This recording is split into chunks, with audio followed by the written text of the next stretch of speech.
नमस्कार दोस्तों, स्वागत है आपका हमारे चैनल ट्रैवलिंग इंडिया ब्लॉग में। आज हम आपको लेकर आए हैं दिल्ली के famous national zoological park Delhi में, यानी कि चिड़ियाघर में।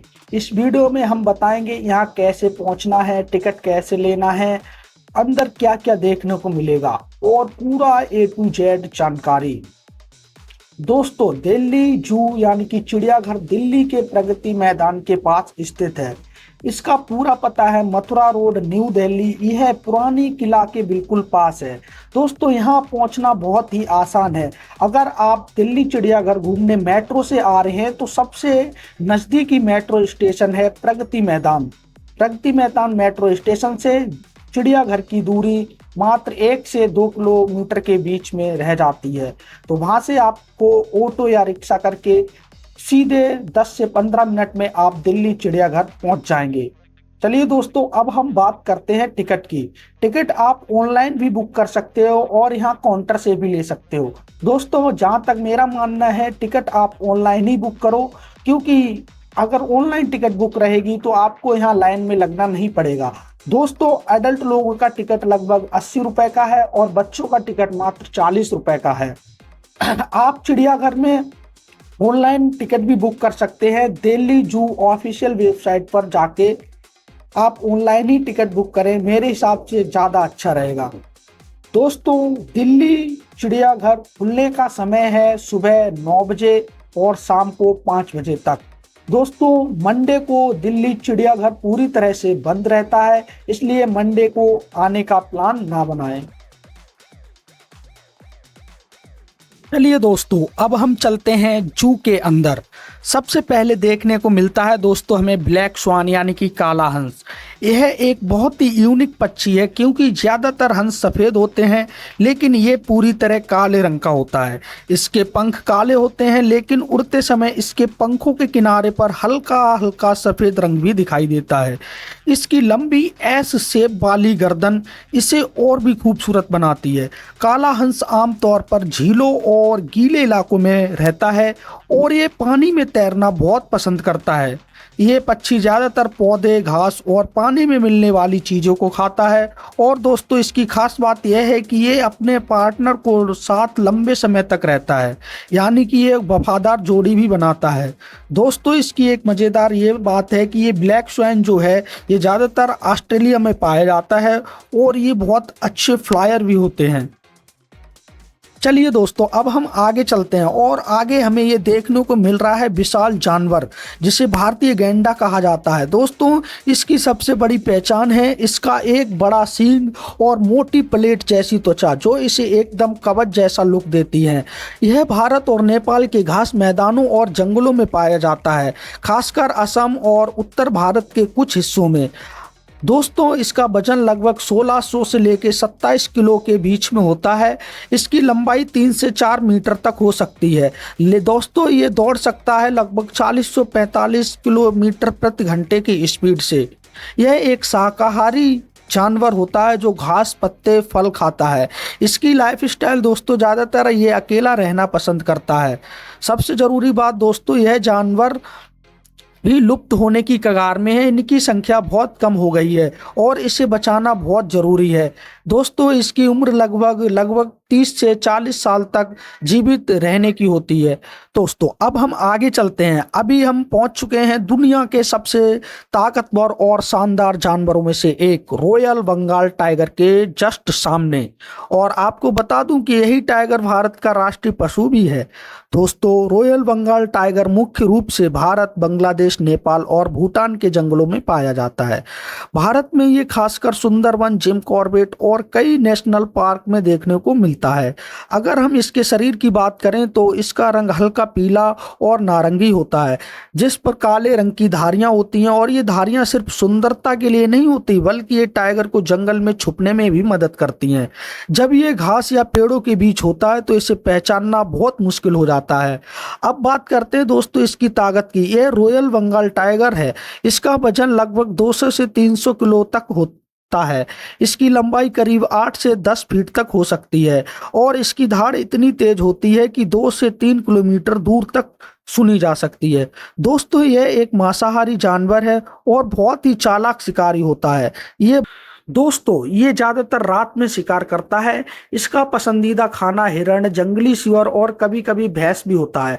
टाइगर अपने शिकार को धीरे धीरे पीछा करके अचानक हमला करता है। दोस्तों एक और खास बात है, हर टाइगर की धारियां अलग अलग होती हैं। जैसे इंसानों के फिंगरप्रिंट होते हैं, वैसे ही हर टाइगर का पैटर्न यूनिक होता है। इससे वैज्ञानिक इन्हें पहचानते हैं। दोस्तों टाइगर बहुत ही अकेले रहने वाला जानवर है। ये झुंड में नहीं रहते बल्कि अपना अलग क्षेत्र यानी टेरिटरी बनाकर रहते हैं। अगर कोई दूसरा टाइगर इनके इलाके में घुस जाए तो ये लड़ाई भी कर सकते हैं।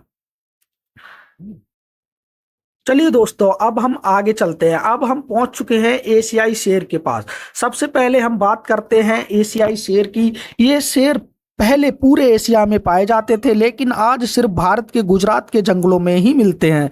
इनकी खास बात है कि ये ज़्यादातर आराम करना पसंद करते हैं। दोस्तों अगर ये आराम करेंगे तो शिकार कौन करेगा? तो दोस्तों शेरों के समूह में मादा शेरनी ही शिकार करती है और बाद में पूरा झुंड मिलकर इन्हें खाता है। ये हिरण, नीलगाय और जंगली सुअर का शिकार करते हैं। सोचो अगर जंगल का राजा होने के बावजूद ये कितना शांत दिखता है, लेकिन असल में ये बहुत खतरनाक होता है। चलिए दोस्तों अब हम आगे चलते हैं और अब हम पहुंच चुके हैं दूसरे जानवर की तरफ, दरियाई घोड़ा। ये देखने में भले ही मोटा और शांत लगता है, लेकिन ये दुनिया के सबसे खतरनाक जानवरों में से एक है। ये अपना ज्यादा समय पानी में बिताता है और लगभग 5 मिनट तक पानी के अंदर रह सकता है। दोस्तों इसका वजन 3000 किलो तक हो सकता है। ये घास खाते हैं, लेकिन अगर गुस्सा आ जाए तो इंसान पर भी हमला कर सकते हैं। चलिए दोस्तों अब हम आगे चलते हैं और अब हम पहुंच चुके हैं सबसे चालाक शिकारी, लेपर्ड यानी कि तेंदुआ। ये जानवर बहुत तेज, फुर्तीला और चुपके से हमला करने वाला होता है। इसकी खासियत है कि ये पेड़ पर चढ़कर शिकार को छुपा देता है और पेड़ पर बैठ के ही शिकार को दूर से देखता है और फिर शिकार करने जाता है और कम पानी में भी जी सकता है। ये हिरण और छोटे जानवरों का शिकार करता है। दोस्तों तेंदुआ जंगल का सबसे स्मार्ट शिकारी माना जाता है। दोस्तों अब हम बात करते हैं शुतुरमुर्ग यानी ऑस्ट्रिच। ऑस्ट्रिच दुनिया का सबसे बड़ा जीवित पक्षी है। इसकी खास बात यह है कि ये उड़ नहीं सकता, लेकिन दौड़ने में बहुत तेज होता है। ये लगभग 70 किलोमीटर प्रति घंटे की रफ्तार से दौड़ता है और जो इसे जमीन पर सबसे तेज पक्षियों में से एक बनाता है।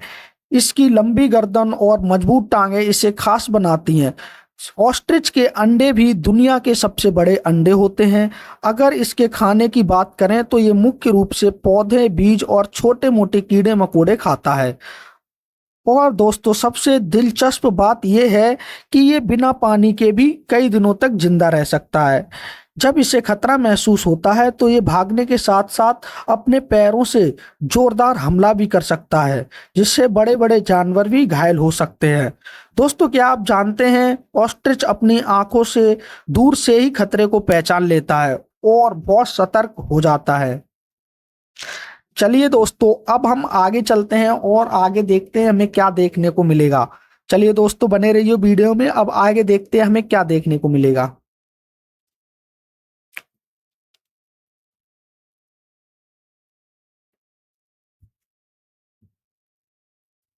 चलिए दोस्तों देखिए अब हम पहुंच चुके हैं सफेद बाघ के पास।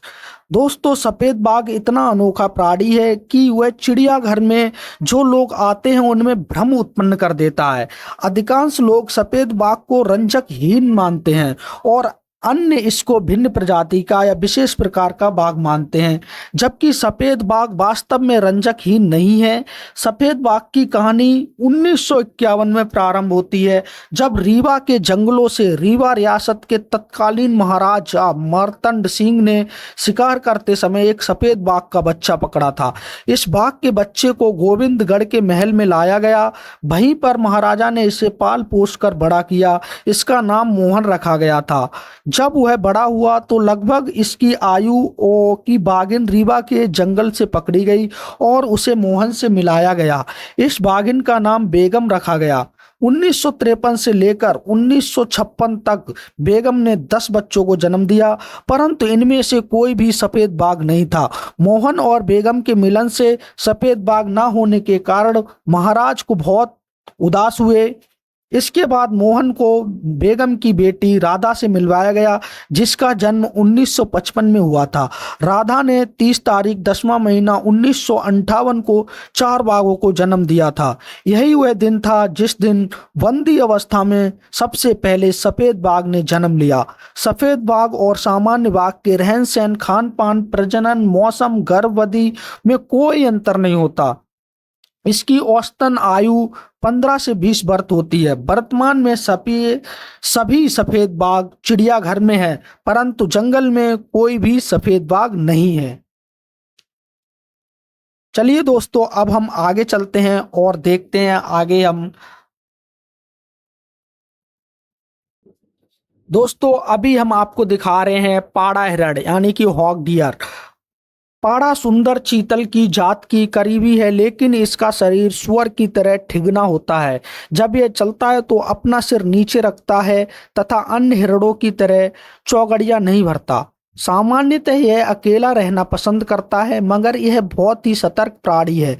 इसकी दृष्टि और श्रवण शक्ति अति तीव्र होती है।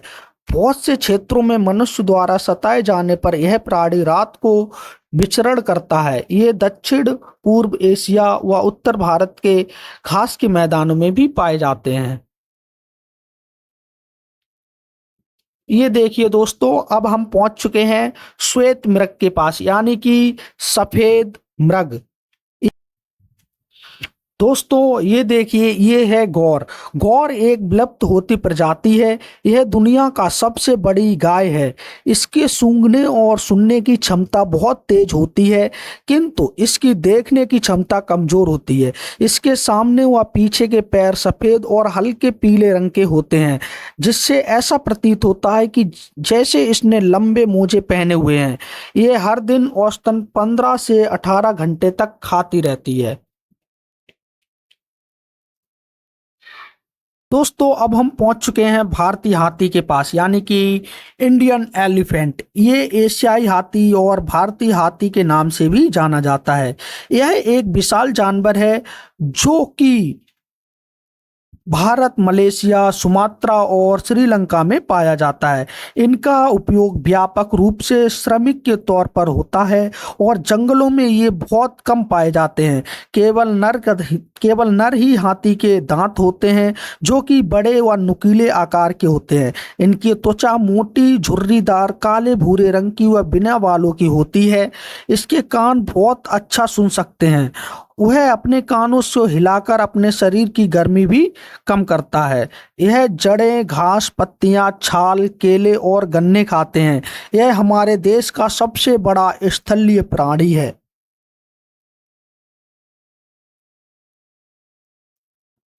चलिए दोस्तों, अब हम पहुंच चुके हैं एक ऐसे पक्षी के पास। इसका नाम है ईमू। ईमू विश्व का दूसरा सबसे बड़ा बिना उड़ने वाला पक्षी है, जो केवल ऑस्ट्रेलिया में पाया जाता है। यह फल, बीज, नव अंकुरित पौधे, कीट, कुछ छोटे जानवरों और जानवरों को मल को खाता है। ईमू वास्तविक रूप से सामाजिक नहीं, एकाकी प्राणी है, परंतु इसके बच्चे अपने पिता के साथ रहते हैं। इनकी आवाज गर्जना, कर्णपटह, गुड़गुड़ाहट वाली होती है। गले की थैली फुलाने से यह गर्जना उत्पन्न होती है, जो 2 किलोमीटर तक सुनाई देती है। चलिए दोस्तों, अब हम चलते हैं। यहाँ दोस्तों आपको ड्रिंकिंग वाटर और वॉशरूम, बैठने की जगह सब कुछ मिल जाएगा।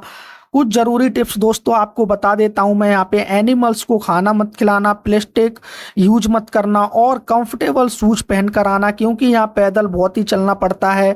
पानी की बोतल साथ में रखो। तो गाइज, आज का दिल्ली जू का ब्लॉग यहीं खत्म होता है। अगर आपको वीडियो पसंद आई हो तो लाइक जरूर करना और चैनल ट्रैवलिंग इंडिया ब्लॉग को सब्सक्राइब करना मत भूलना। ऐसे ही और अमेजिंग ट्रैवल वीडियोज के लिए जुड़े रहो। मिलते हैं नेक्स्ट वीडियो में, तब तक के लिए जय हिंद और कीप ट्रैवलिंग।